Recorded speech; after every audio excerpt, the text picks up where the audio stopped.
Hi everybody, it's Julia, your trusted travel expert, helping you find that je ne sais quoi wherever you are in the world.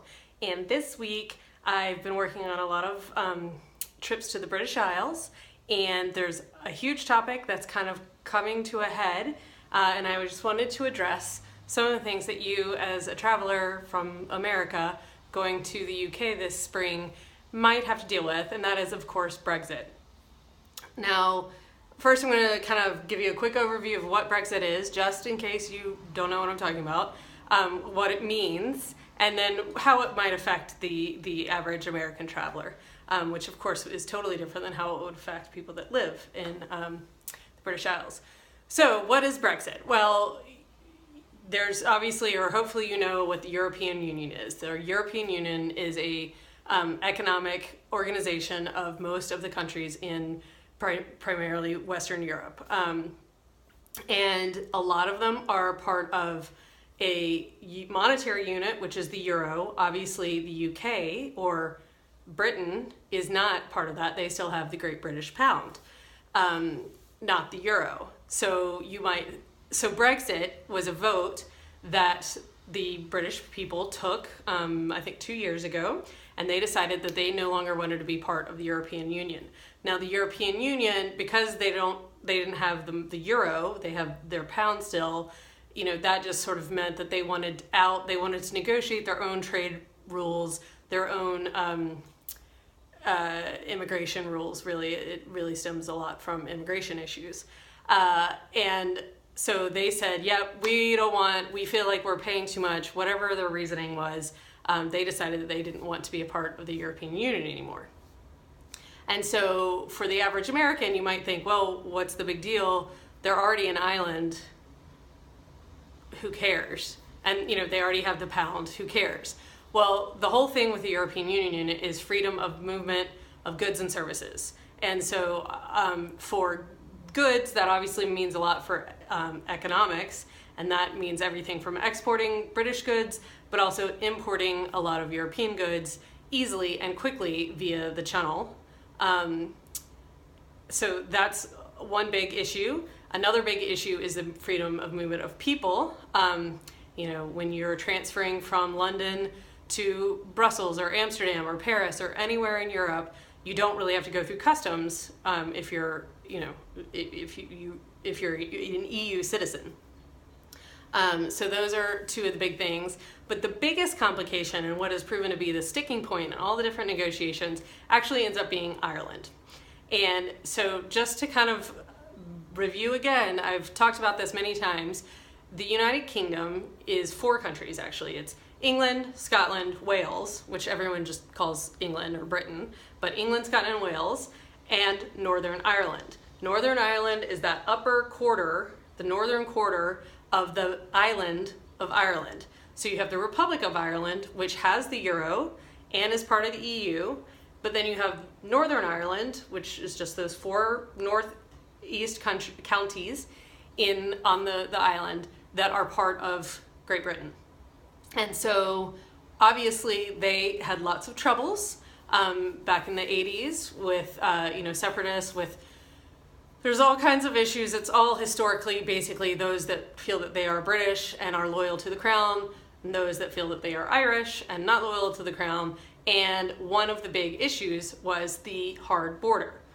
And so that's the biggest sticking issue with Brexit, is that if they put a hard border up between Northern Ireland and the Republic of Ireland, it's going to probably reignite a lot of violence. Not to mention just be a pain in the butt for people that live there. You know, when I traveled there just a year or so ago, there's no border. There's no signs. There's no notification that you're going from the Republic of Ireland into Northern Ireland. Literally, I had no idea. I just all of a sudden noticed that my GPS was saying miles instead of kilometers and things like that. Like all of a sudden the prices looked different because they were in pounds instead of euros. So that's the biggest sticking point, is whether there will be a border in Ireland, and also how that affects, you know, the freedom of movement of people and goods. So Brexit had a 2-year deadline, and that's actually coming up at the end of March. So nobody, and they can't agree on a deal because they can't figure out what to do with that border in Ireland.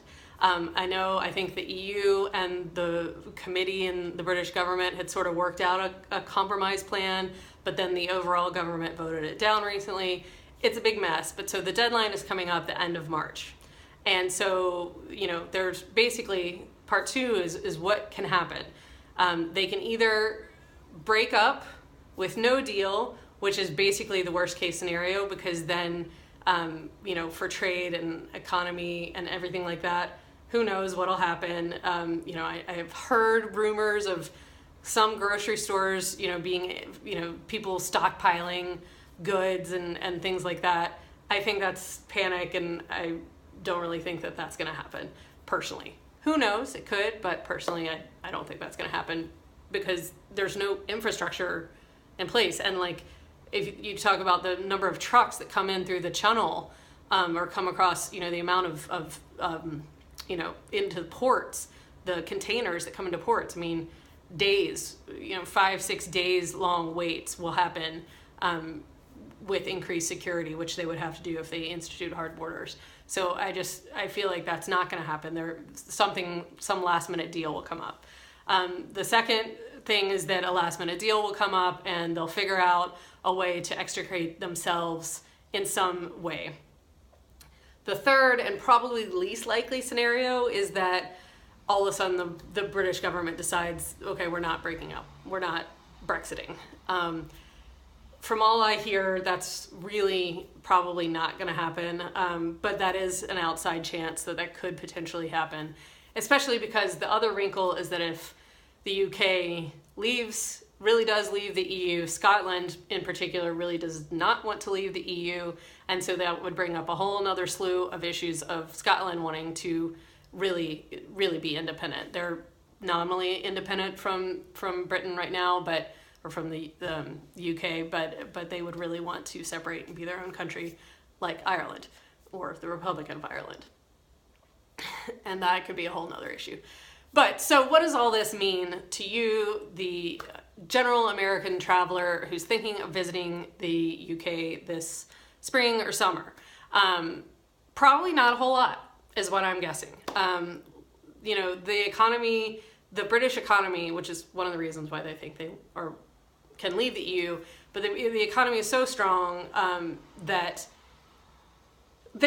I just don't see them letting this happen and letting everything fall to pieces. I just don't see it happening.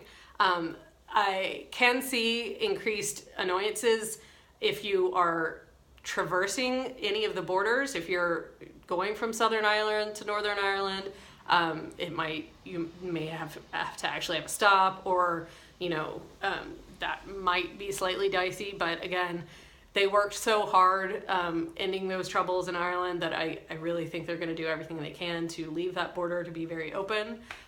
You might want to plan for a little extra time if you're transferring through Heathrow to another country in Europe, which frankly you shouldn't connect in Heathrow anyway because it's a nightmare of an airport anyway. But you may have increased, customs checks there. But really, the biggest thing is that it might actually be a little bit more affordable for us. The pound has already been hit quite hard by the uncertainty, so it's already much lower than it was in its heyday. I don't think that it will be less powerful than the dollar, but it could be. And so that just makes everything a little bit more affordable for us. So in my mind, yes, it's a very huge deal. Yes, it could be really, really make lives very, very difficult for a lot of people, not only in England, but in Europe in general, because people, commute, they intermarry into different countries and all that kind of stuff. And it can make their lives a big pain in the butt. But other than potentially some increased security on the border or, with customs and maybe being a little bit more affordable, I don't see it being that big of a deal for the average tourist coming in. We'll see what happens at the end of March, and if there happens to be a last minute deal that changes things, I'll update you then. But until then, happy planning. England, Ireland, Scotland, they're fabulous places to go visit. So I hope you go and see them. I'll talk to you later. Bye.